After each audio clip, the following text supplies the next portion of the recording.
Welcome to the mossy rainforest. This is Hoh Rainforest in Olympic National Park.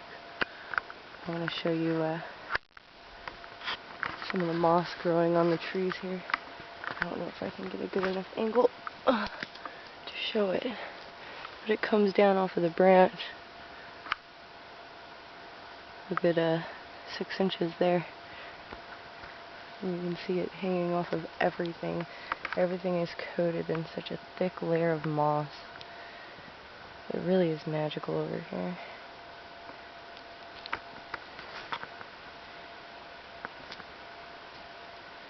Here, this is a good example.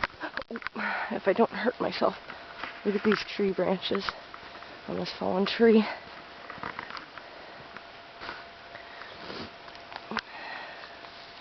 It's probably an inch thick right there.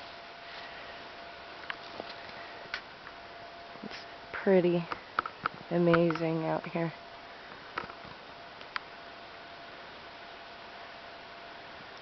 So welcome to Olympic National Forest. There's Nick. Hi, Nick. And me looking like someone crazy. Oh, and also ferns, like never before. Ferns.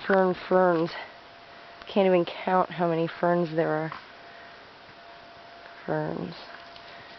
In this little space there's probably, I don't know if my camera can pick it up, but probably at least 30 ferns. And the grass is not grass. This green, that's all moss. And there's clover in there. Okay, yay. Mossy rainforest.